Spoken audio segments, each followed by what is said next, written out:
Hello everyone, welcome back to Diksha Karnataka YouTube channel. Today I am going to discuss two important concepts from your PU1 chapters, and it includes three chapters from your PU1. First is units and measurement, and second is kinematics. Now in kinematics we have two chapters, motion in a plane and motion in a straight line. Now all these three chapters are considered basic chapters. What is the meaning of basic chapters? Basic chapters means from these chapters maybe direct questions will be limited to one, but there will be a lot of indirect question, especially from your PU2 concepts, where you need to apply the concepts that you learn in these three chapters. So that is why this is a very important video.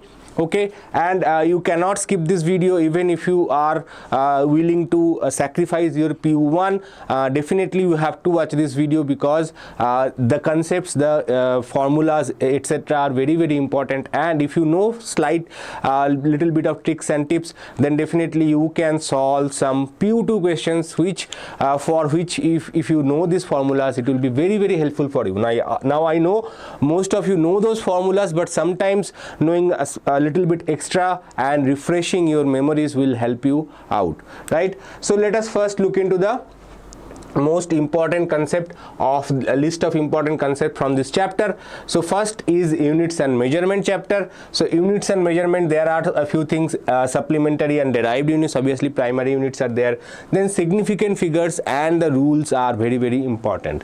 Next we have motion in a straight line chapter. Here we have speed and velocity, concepts of graphs, and then equation of motion. Obviously motion in a plane, we have very important concepts, scalars and vectors. Also we have projectile motion and centripetal acceleration. Out of that, obviously projectile motion is chapter specific. Questions related to projectile motion may not be directly coming from this chapter, but you may see that projectile motion in of a moving charge in electric and magnetic field, that type of questions you might face. So if you know these concepts, it will be very helpful for you to answer a lot of questions which may not be directly related to this chapter, but to solve some questions from other chapters, especially your PU2 chapters, you need to know these concepts. So that will help you to solve those questions quickly. So first we will discuss about the units and measurement chapter. So let's see what is units. So first we will discuss a few basic concepts. For example, measurement. So fundamental process in science to quantify physical quantities. Quantify means how much quantity it has. Okay, that is the quantify. Okay, if I say this is bigger than that, so if I say bigger than, then how much bigger, or what is the meaning of big in this case? Quantity, length, breadth, etc. So you have to quantify. Okay, this height of this object is 2 centimeter bigger than the other object. So that's how we quantify. Quantify means heavier. If I say heavier, what is the meaning of heavier? Okay, so heavier means the mass of that object is more than the other object. So you have to say exact quantities. So that is how that is what is measurement is about. Now physical quantity, any quantity that can be measured and described by a number and a unit are called physical quantities. Length, mass, time, okay, weight, a lot of things that we do in our day-to-day life, they are all physical quantities. When we are measuring any physical quantity, we are comparing it with a certain basic, arbitrary, chosen, internationally accepted reference standard called unit. So now you might say that, sir, why this 1 kg is called 1 kg and it is not say 100 grams? So because it is arbitrarily chosen, some people in the past said that this much is 1 kg, and based on that 1 kg is described, 1 kg is measured across the world. Okay, you might say, okay, I don't want to measure in kg, I want to measure in my own unit, say x. Okay, but that is not internationally accepted. So if you try to sell your quantities using that quantity x, people will not buy it. So you have to have some internationally accepted measurement of unit. Okay, so there are few internationally accepted units. We will see that in a later. The result of measurement of a physical quantity is expressed by a number accompanied by unit. For example, 10 kg, 5 meter. Okay, they are all one number, another is unit. Now let's see, there are two supplementary units, they are called angles. Okay, if you see, this is normal angle. Okay, we know that if we have a curve like this, okay, this is called angle. And if we have a three-dimensional angle, that is called a solid angle. Okay, solid angle is like conical shape and it is denoted by sigma. Okay, small angle d theta, small solid angle is d sigma. Okay, plane angle measured in radians. Now radians, even though we use degree, degree is not SI unit of angles. SI unit of angles are radians. Okay, 1 radian is the angle subtended by an arc of length equal to the radius. So if this is the radius and if this length, this is called arc, right? This curved line is called arc. If this length is also r, then this angle is called 1 radian. Okay, 1 radian. So 1 radian is basically when the diameter, the radius and the arc length are equal, that is called 1 radian. Okay, now solid angle, three-dimensional angles are solid angles. Obviously unit is radians, very important. You need to remember the unit in case there is some question comes. Okay, even though the application part of solid angle for your class is not there at all, not there. Okay, but as if you go to higher classes, solid angle applications will be there. Okay, especially engineering and mechanical engineering and physics, if you study, there will be a lot of applications for solid angle. Okay, so d sigma is dA by r square. Similar to that, in case of angle, it is s equals to r theta. Okay, if you remember, s equals to r into theta when theta is expressed in radians. Okay, similarly ds, a small arc length, if the arc length is small, we measure it ds equals to r d theta. Same formula, only differential form is taken. In case of solid angle, because it is associated with area, so dA equals to r square d sigma. Okay, that's it, nothing super difficult. Anyway, this one has application, s equals to r theta or ds equal to r d theta. This one not so much. Okay, the angle of subtended by a sphere of at its center is 4 pi. So instead of defining 1 steradian, what we say that angle subtended by a sphere, okay, at its center is 4 pi steradians. So you have to remember this value in case of some easy 1 mark question comes from directly from this part. Right, now let's move on to the significant figures, very important part. Okay, digits are in a measurement that are reliable plus the first uncertain digit. Significant digits are those digits obtained by measurement and not by a calculation. So very important thing. Suppose you our life is based on measurement. Okay, sometimes based on measurement we do some calculations, right? But significant figures appear only in measurement and not during the calculation. Okay, so what is the meaning of significant digit? So for example, suppose I measured length of your playground. Okay, and I found that the playground is say 25.5 meters. Okay, but while measuring the playground, okay, my scale or tape that I used to measure the length of the playground, okay, suppose this is 25, this is 25.5, 1 2 3 4 5, and then this is 25.6. so my value is somewhere in between 5 and 6. Okay, 25, suppose this is 25, this is 6. Now if I zoom in, what I will see that this is my 5, this is my 6, and my playground ends somewhere here. Okay, so this is 25 is clearly there, 25 is clearly there. So 25.5 is minimum length I am sure of. Okay, so this is the last reliable digit. Reliable digit means we are sure that it is minimum 25.5. Now it is somewhere between 5 and 6, somewhere between 5 and 6. That means this much length we are not sure of, but we see that this is close to 6 but not exactly at 6. So I will say that it may be 25.8. Okay, so if I divide it into 10 parts, then this matches with 8th part of that value. So this is an guessed number that we guessed. Okay, this is very close to 6 but not yet close, but we will say okay 25.8 or 25.9 based on how close it is.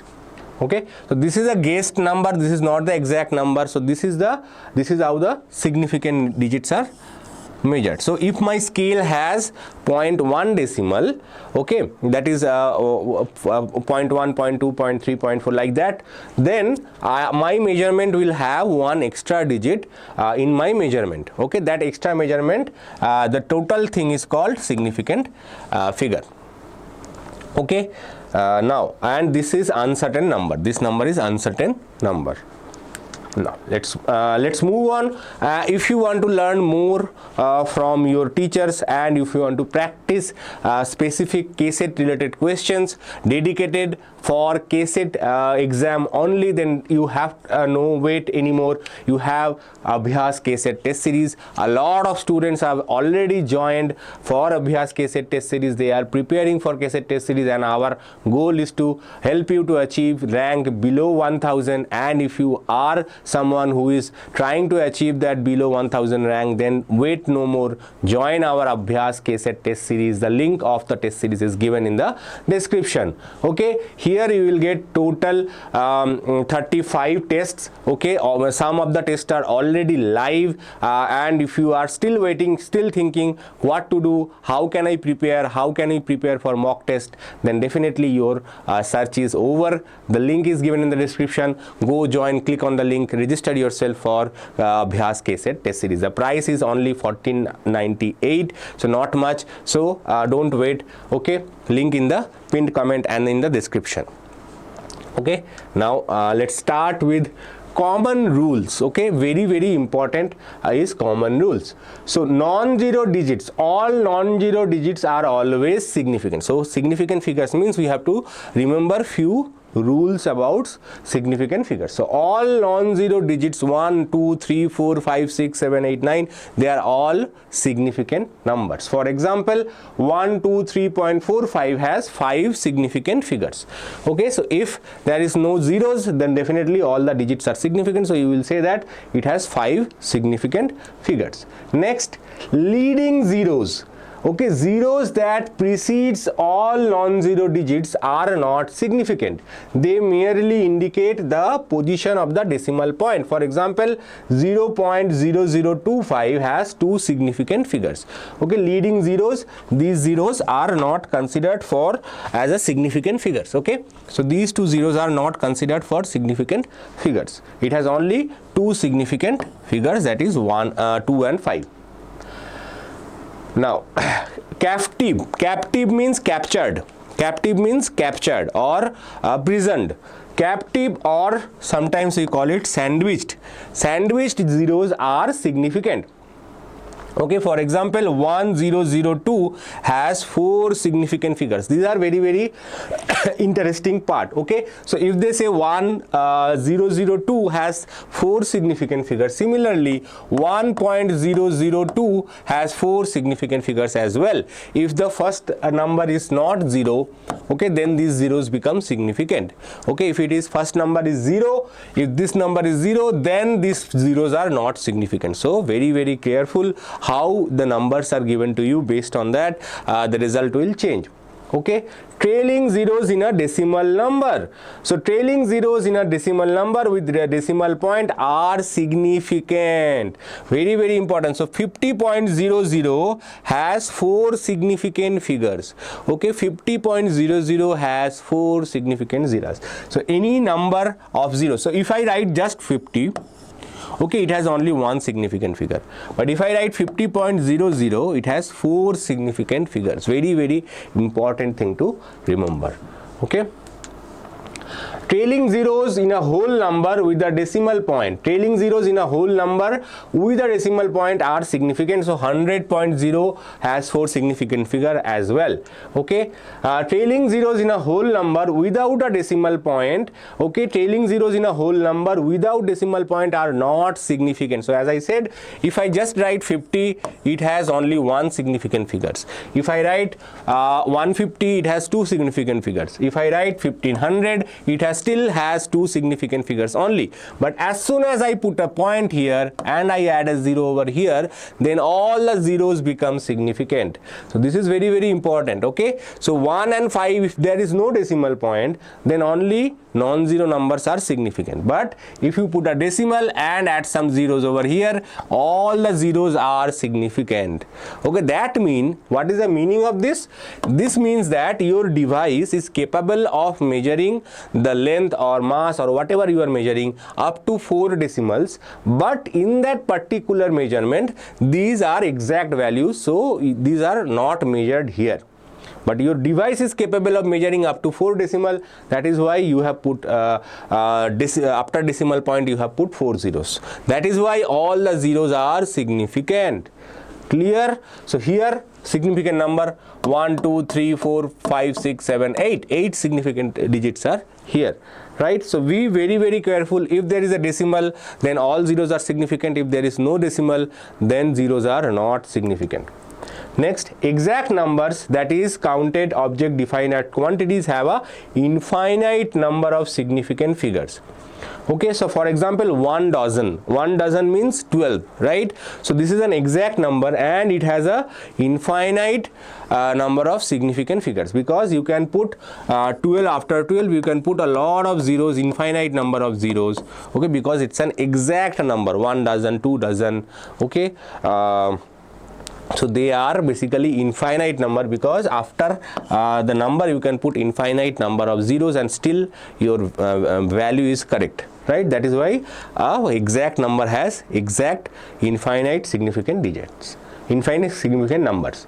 Now exact numbers, that is counted objects defined, that one I already explained. Scientific notation, all digits in the coefficient of number written in scientific notation are significant. For example 2.30 into 10 to the power 3 has only 3 significant figures. So basically this type of notations are scientific notations. Okay, all the decimal numbers are significant and we do not consider this for significant figures.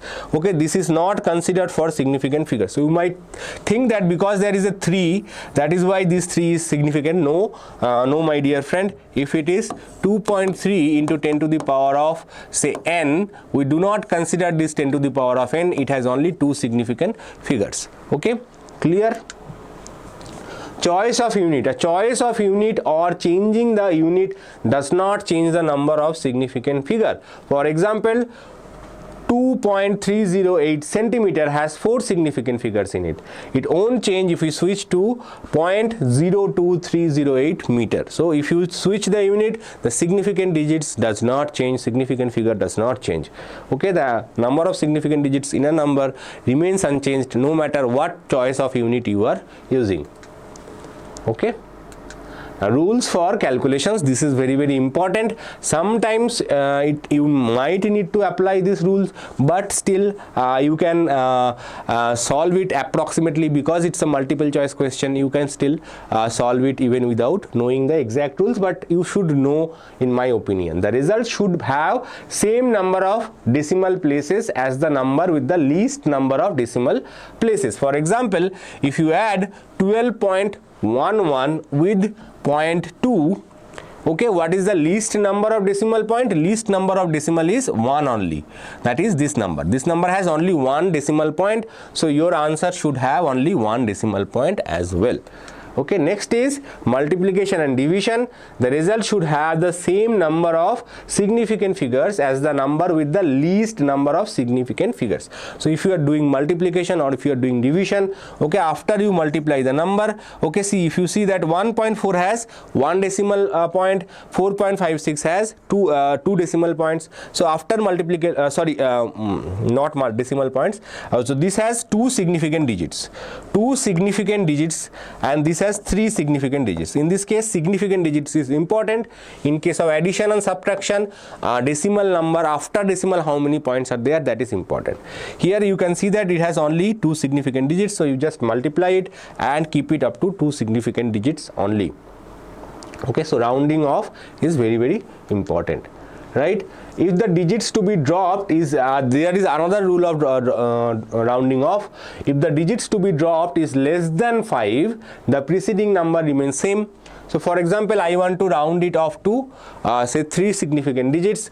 Okay, rounded off to 3 significant figure is 12.4, because this number is less than 5. So we just simply drop that number, we cancel that number, and we write whatever left.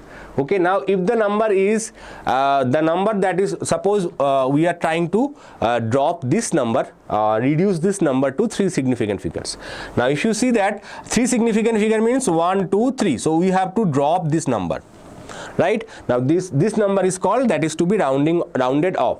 Now this number is greater than 5. I know everyone knows this. So if this number is greater than 5, you just increase 1 by this 4, you increase by 1 and you get 12.5. Now the interesting part is if the number that to be dropped is exactly equals to 5. So that is slightly tricky to remember. So for example, 12.35. Now this number is exactly equals to 5. You will say, sir, I will do 12.4. Even though this is correct for this number, it is not always correct for all the numbers. So you cannot simply blindly increase the number by 1. Okay, so if you are dropping this number, if the preceding number is an odd number, if the preceding number, that is this 3, is an odd number, in that case you increase it by 1. But if the preceding number is an even number, so in this case, another example, it is there is 12.45.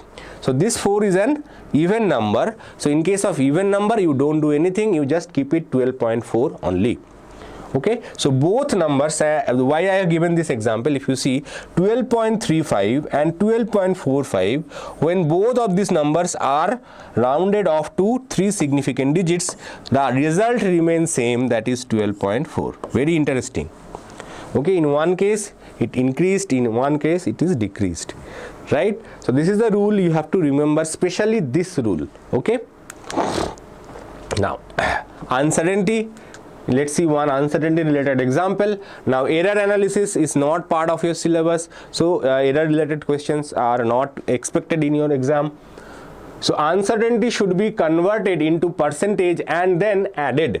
Okay, so very, very important how to calculate uncertainty. First you have to convert it into percentage, then you can add them. Simply uncertainty cannot be added directly. Okay, the significant figure for the value and that of the uncertainty should be of the same order of the measurement. So for example, I have given you one example. Length is given by 0.3 plus and minus 0.003 centimeter.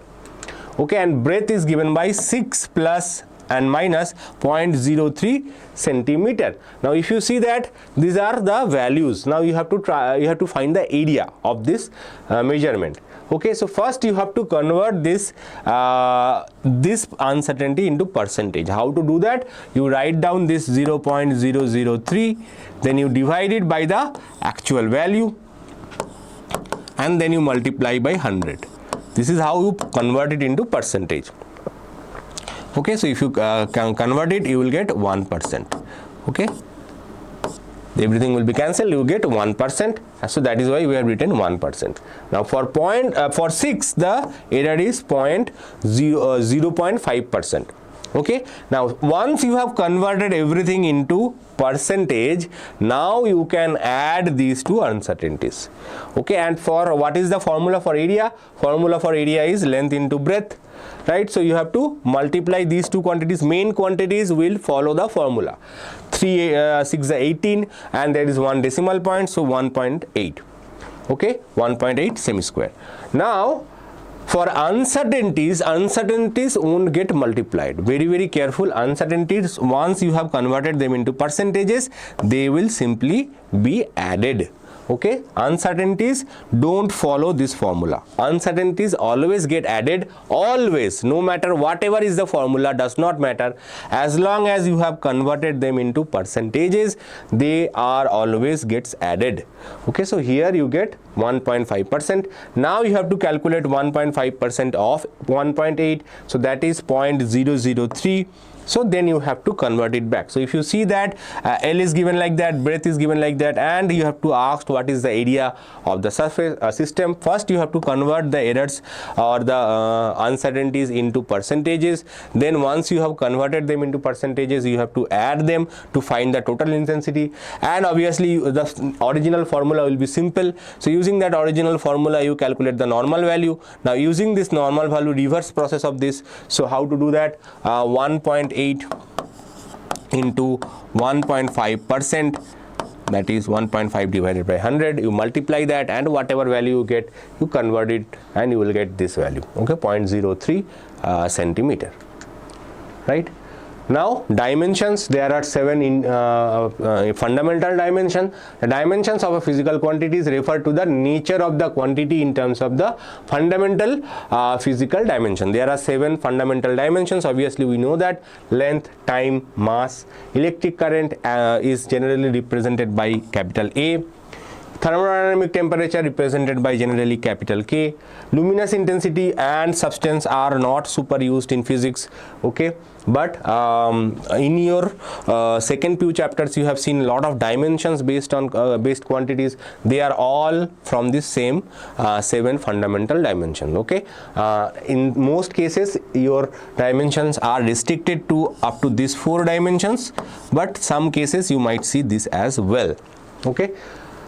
Now dimension analysis is not super important, so I am not going to discuss about dimension analysis, but you should remember that remember one thing. Suppose you are adding 2 quantities, A plus B, okay, or you are subtracting 2 quantities, A minus B. The dimensions of A and B should be always equal. You cannot add or subtract 2 different dimensional quantities. For example, if I want to add 5 kilograms of rice with 2 kilograms of wheat, I can do that.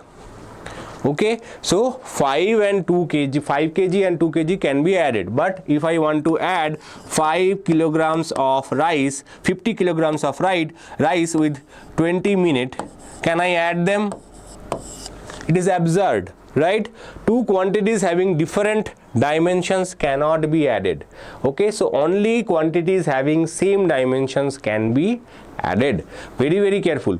Dimension having different dimension quantities can be divided. We can divide quantities having different quantities. For example, suppose 5 meter, I can divide it by 10 seconds and I can get 0.5 meter per second. So this is possible. Division and multiplication of quantities having different dimension is possible, right? But addition and subtraction of different dimensions are not possible. This is a very fundamental law across physics, all the chapters. Now there is a question in KCET previous some of the previous year. So let's see the question. If P,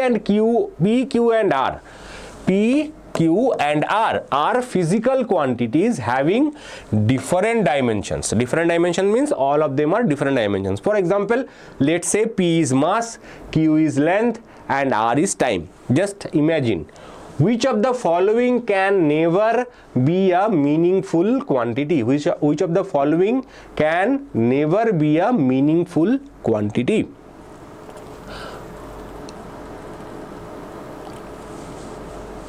So which of the following is not possible? Basically they are saying that which of the following is not possible. Let's see one by one. So here as you can see that these quantities, they are all 3 different quantities. It can be anything. I just gave you one example, but mass, obviously it can be force also, it can be weight also, whatever it is. So as you can see that here we are doing multiplication, and then we are dividing by another 3rd dimension. So as I said, these 3 are different dimensions, but that does not restrict them from multiplying and dividing. So multiplying and dividing is allowed. So this is this can be a meaningful quantity. Okay, this can be a meaningful quantity. Now here, if you see that the next option is, here we are subtracting two quantities having different dimension. P and Q are different dimensions, so it is like 5 kg minus 10 minutes, which is not possible. So definitely this is not possible. This is our correct answer. This is our correct answer for this question. This does not make any significant quantity. It makes no sense. This is a nonsense quantity, so this does not make any sense. Now you might say, sir, there is a I can see negative sign over here also, negative sign over here also. Now why these two is possible but that is not possible? So because here, as you can see, P into R is multiplication. P into R is multiplication and Q square is also multiplication of the same quantity. Now when you multiply two quantities, they can give you a new quantity. Ignore this division, this is a common division, so does not matter. Common division does not matter. So same as here also, common division does not matter, common multiplication does not matter. Okay, so here you can see that P into R is a new quantity. P into R is a new dimension, and that dimension may be equal to this Q square dimension, possible. Okay, so V square is equal to U square minus 2AS or plus 2AS for positive case, right? Now in this case, suppose U is equals to 0. So we see that 2AS and V square have same dimension. 2AS and V square has same dimension. So it is quite possible we can subtract 2AS minus V square. Okay, it can be 0, it can be U square as well. Okay, it can be some quantity, right? So it is possible, right? This quantity is possible. So as you see that, because P into R, P is multiplied with a new dimension, so the dimension has changed. Similarly here as well, P into Q can be a new dimension and that dimension can be equal to that of R. Okay, P into Q can be a new dimension and the dimension can be equal to that of R. So this is also possible. So this is very interesting, careful question. So you have to be careful. Direct subtraction is not possible, but after multiplication, subtraction is possible, right? Now let's move on to the next chapter, motion in a straight line. So first we will discuss about velocity, speed and acceleration. In instantaneous velocity, it tells us how fast an object has been moving over a given time. So instantaneous velocity, instantaneous speed is very important concept. So it tells me that between small time interval, how fast it was moving during that particular small interval of time. And in terms of differentiation, now you are very familiar with the differentiation, so I have no problem of writing velocity like this. So velocity is basically dx by dt. You have to remember this formula. Okay, very important. So velocity, instantaneous velocity at particular instant is given by dx by dt. Okay, so if you see this graph, okay, dx by dt is basically, what is the meaning of dx by dt? Dx by dt is basically, suppose I want to find the instantaneous velocity at this point. So at this point, if I draw a small triangle and find the slope of that triangle from that part, then that gives me the instantaneous velocity at that instant. Okay, ideally this delta x and delta y should be going towards 0, and then you can calculate this velocity formula. But for any given time, if you want to find it, you can calculate it by using slopes. Slopes give you the velocity. Now instantaneous acceleration is defined by a is equal to dv by dt. Same thing, how fast it is accelerating in a given time interval, and the formula is dv by dt. Differentiation. Okay, average velocity is another important concept. Average velocity is total distance traveled by total time. Okay, so there was one question that used to come very often, that a car moved with the velocity 50 km, half of its length, and then 48 km per hour in the next half. Then what is the average velocity? So average velocity is not just by adding the velocities and dividing it by 2. That way it does not work. You have to consider the total distance traveled and how much time it took to cover that distance. Based on that, you can calculate the average velocity. Okay, now few graphs are very important. So first is xt graph.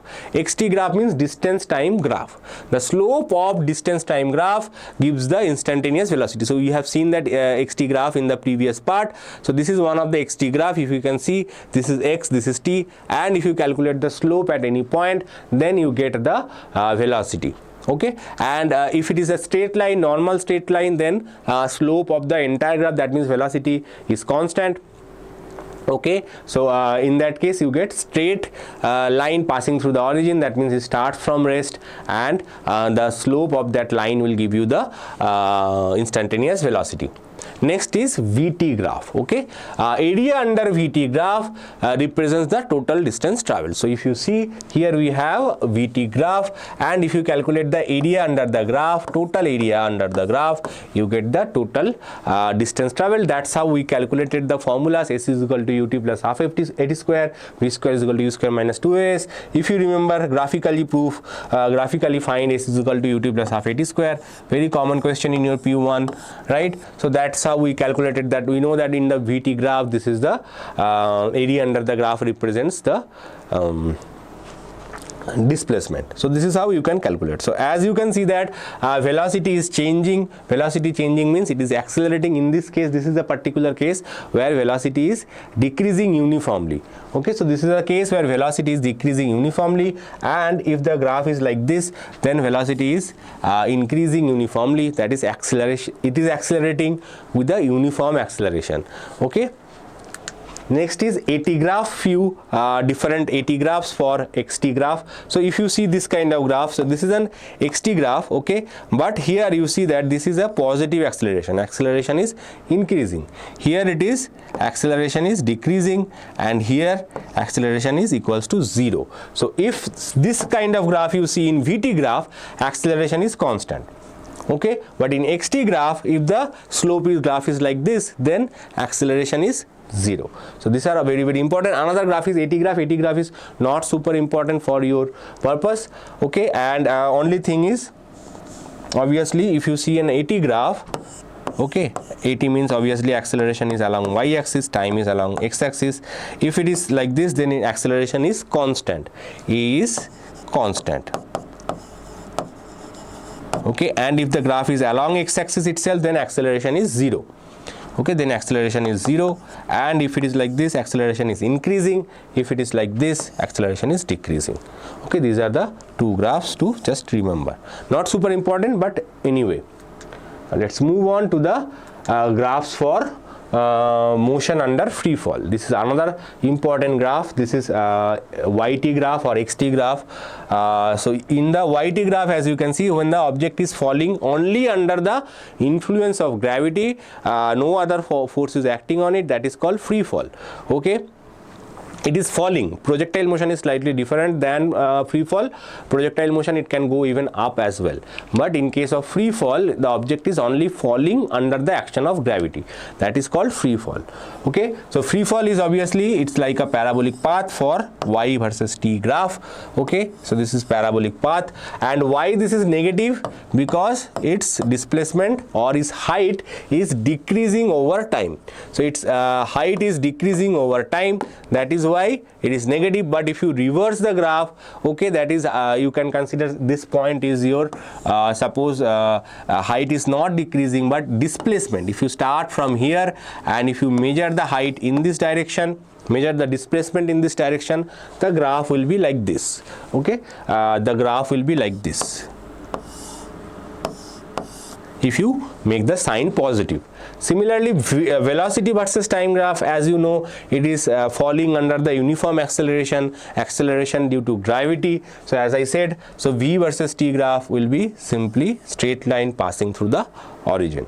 Okay, If you have any doubts in here, you can post in the comment below. Now these are the three equations of motion.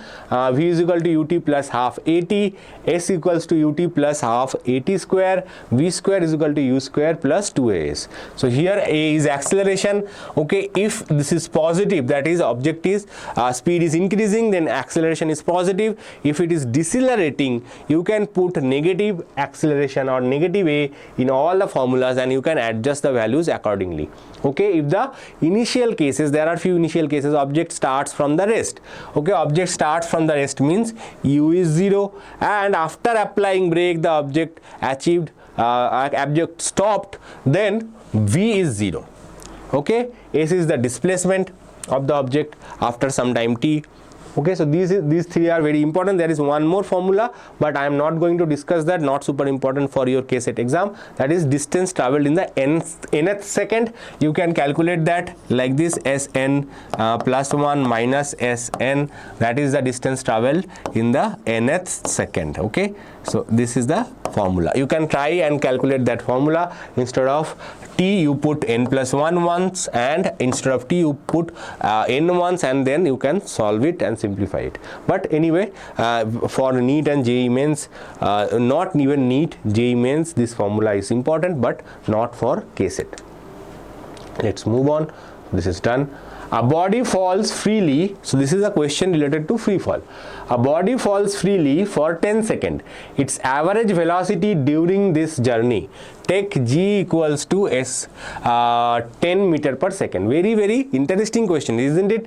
So body falls freely, nothing else is given, and they asked you to find the average velocity. So what is average velocity? Average velocity, you have to be careful. Average velocity is total distance traveled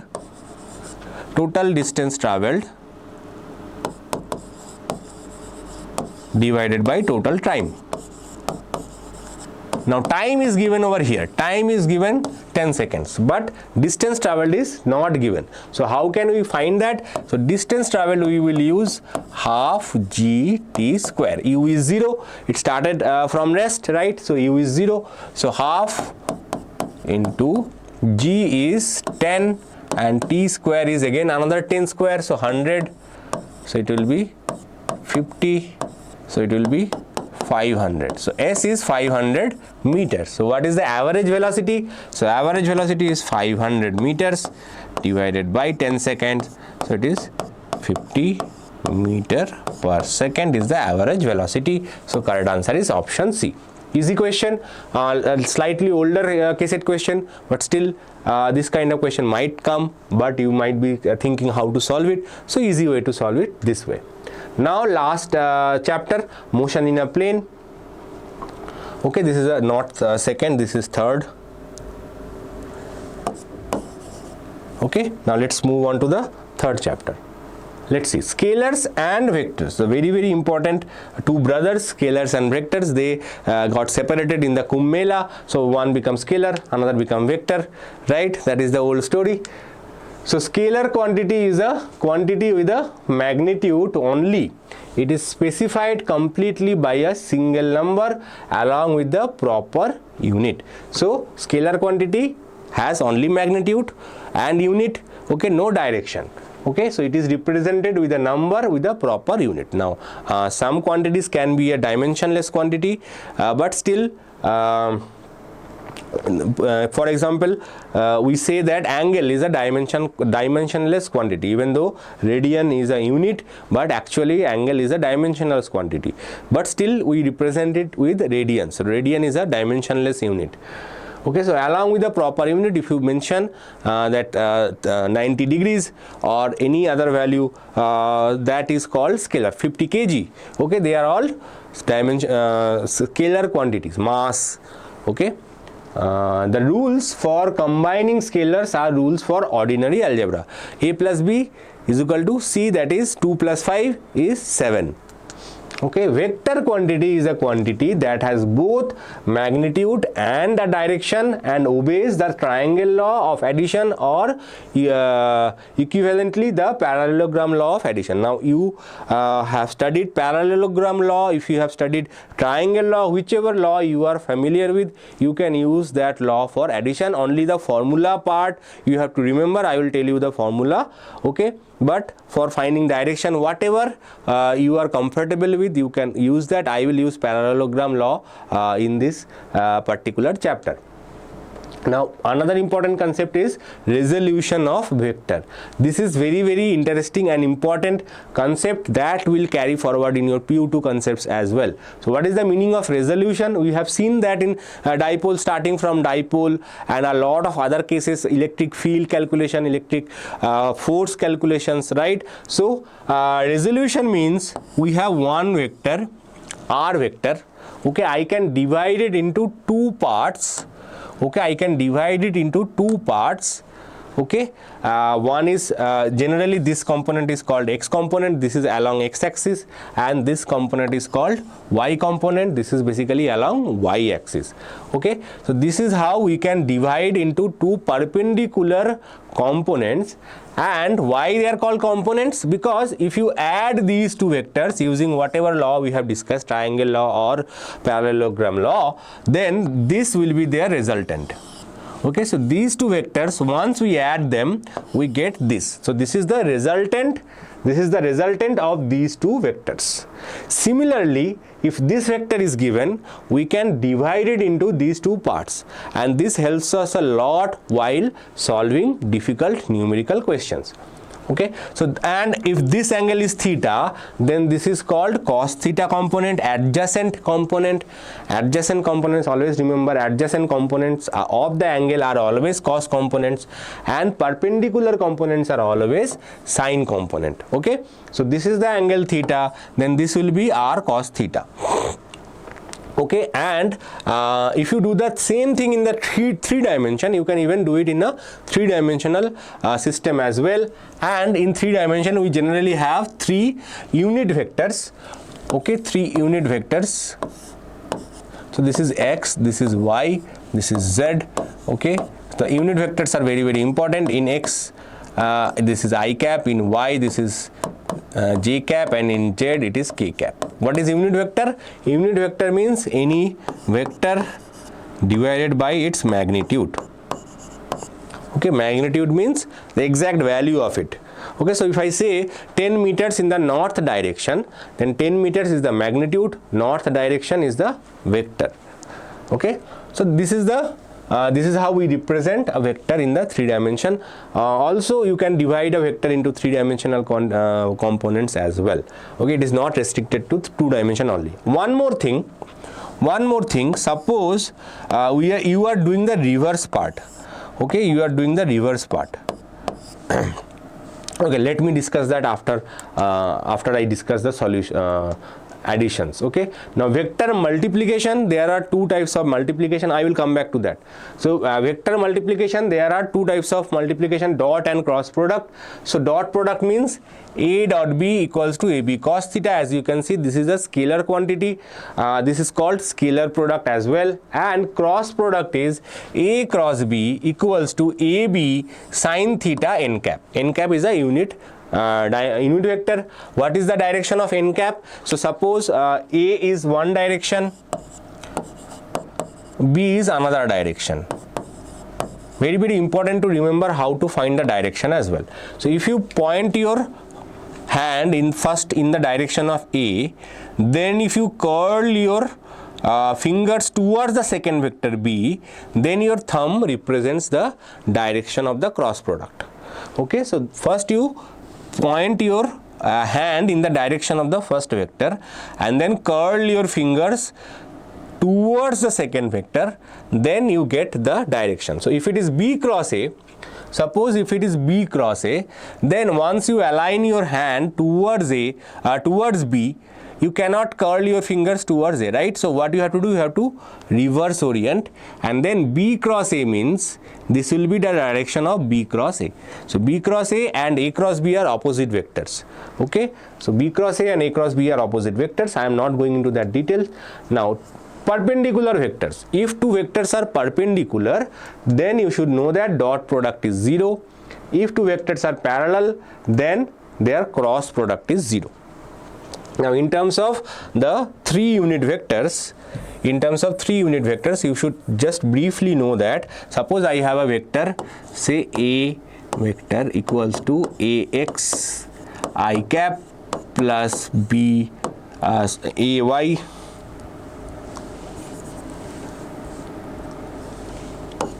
AY j cap and AZ k cap. Similarly, I have another vector, vector B equals to BX I cap plus BY j cap plus BZ k cap.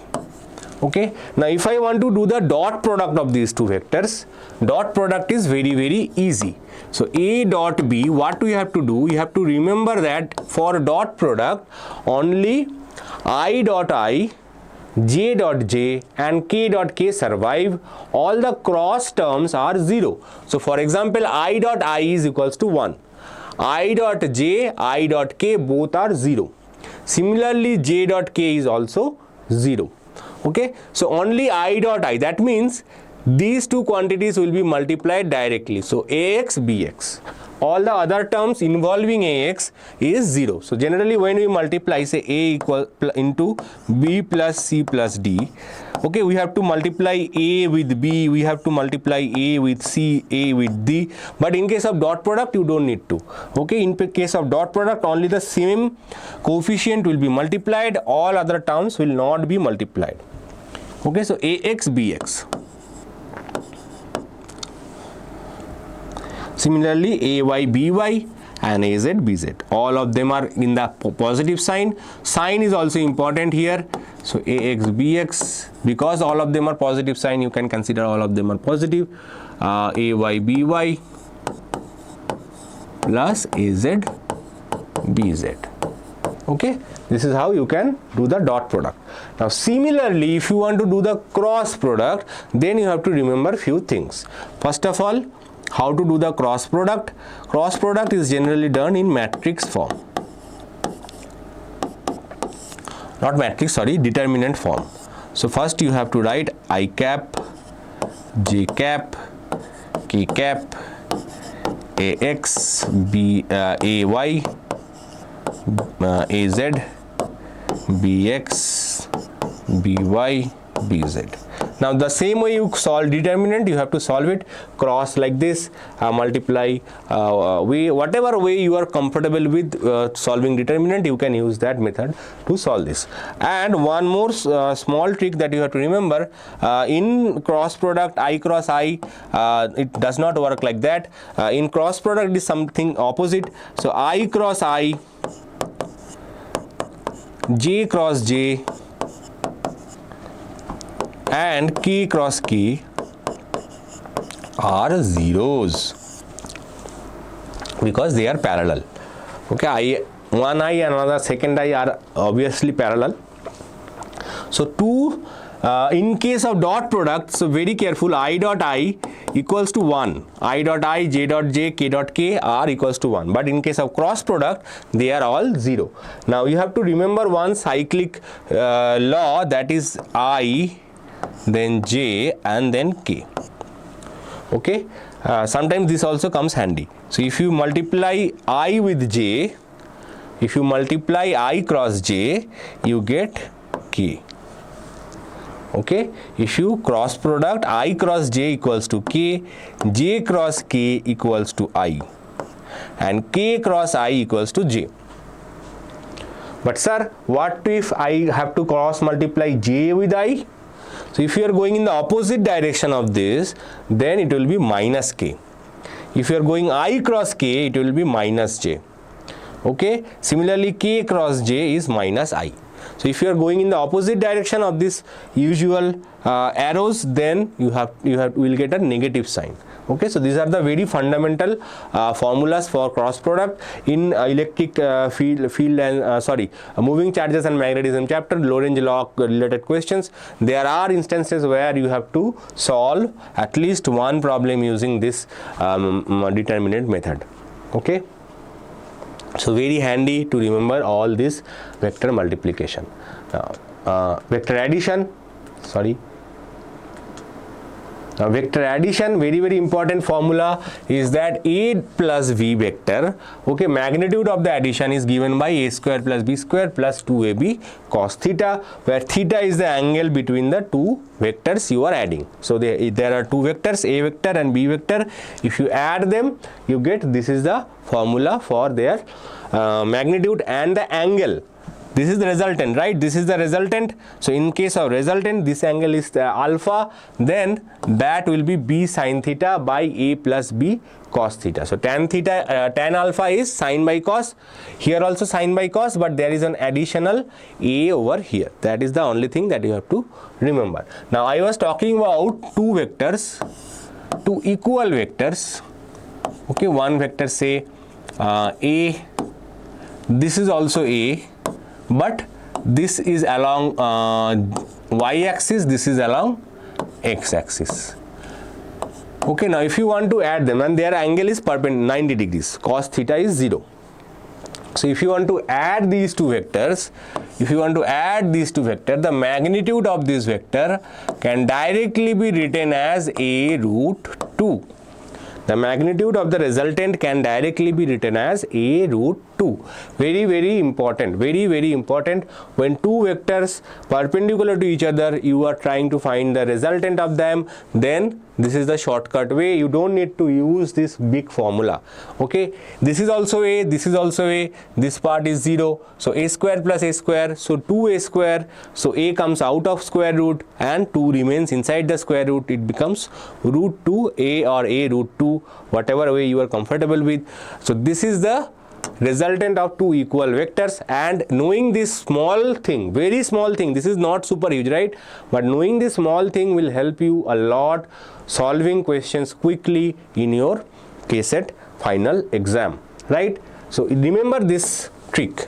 Okay, now another part is projectile motion. In projectile motion, first of all, equation of projectile, y is equal to tan theta x g by 2 v naught cos theta naught x square. V naught is the initial velocity, okay, theta is the angle of projection. Now in NEET exam in the past, based on this equation some questions came, but in your KCET exam only remember the coefficient of x is tan theta. Just remember that, that will be sufficient. In case some complicated question comes, just remember that coefficient of x is tan theta. Okay, now time of flight is 2v sin theta by 2 to v naught sin theta. Now if you are using u, that is also fine. Some people use 2u sin theta by 2. Okay, I have taken these formulas from your textbook. In your textbook they are using v naught, just to be confirmed about this, so that's why I am using v naught. Okay, maximum height is v naught sin theta square by 2g. Okay, and range is given by v square sin 2 theta by g. Now if there is a 2 over here, there will be a square over here. If there is no 2 over here, then there will be 2 on sin as well as v. Okay, this is how you can remember it. These formulas are very handy to remember. If you remember it, you can save a lot of time. Range is maximum as theta is equal to 45 degree. Very common thing, we always know that. Now let's see one question from KCET. A particle is projected with a velocity v so that its horizontal range is r, right? Horizontal range is twice the greatest height attained. So horizontal range is twice the greatest height attained. Okay, so the horizontal range is, they asked you to find r only. Okay, even though I'm not sure, okay, we have to find the theta, and then from that we have to find the horizontal range. So what is range? Range is v square, or yes, v naught square sin 2 theta by g, there is no 2 in the denominator, equals to v naught square sine square theta, there is a 2 over here, divided by 2g, right? This is what given. So 2 cancels, g cancels, v square cancels. So sine 2 theta, what is sine 2 theta? Sine 2 theta is 2 sine theta into cos theta, that is equals to sine theta, sine square theta, sorry.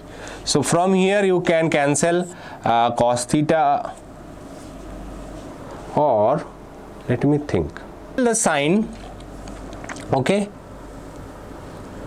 one sine will be definitely cancelled. So what you get? You get 2 cos theta equals to sine theta, okay, or if you just divide it, you get 2 equals to sine theta by cos theta. So what is sine theta by cos theta? Sine theta by cos theta is tan theta, so tan theta is equals to 2. Now if you see, how can I find the range, sir? Range is given by v square sine 2 theta by g. So what we have to find? We have to find this, r equals to v square or v naught square. Here it is given v, so let's not use v naught, because in the question itself it is given v, so I am also using v. So v square sine 2 theta divided by g. Also we have seen that what we have seen, that sine 2 theta is equals to sine square theta. So here instead of sine 2 theta I will substitute with sine square theta, it will be helpful. So if I can find sine theta, if I can somehow find sine theta, I can find sine square theta as well. Now how can I find sine theta from tan theta? There is a formula directly converting sine theta into tan theta into sine theta. You can use that one, or what you can use is the logic that I am going to teach you. Okay, so the logic is, if you are very comfortable with trigonometrical formulas in your class 10th or in your PU1 classes, then definitely you can you are welcome to use that formula. I personally is not super familiar with all the complicated so many formulas. So what I will do, I know that tan theta is basically perpendicular by base. Okay, tan theta is perpendicular by base. So if I take 2 as my perpendicular, my base will be 1. So if I take perpendicular to be 2, then my base will be 1. Why I am saying that? Because now I can use Pythagoras theorem and calculate the hypotenuse. So Pythagoras theorem is perpendicular square plus base square, right? That is the formula. So it will be 2 square plus 1 square, that is, it will be square root of 5. So I have calculated hypotenuse. Now what is sine theta?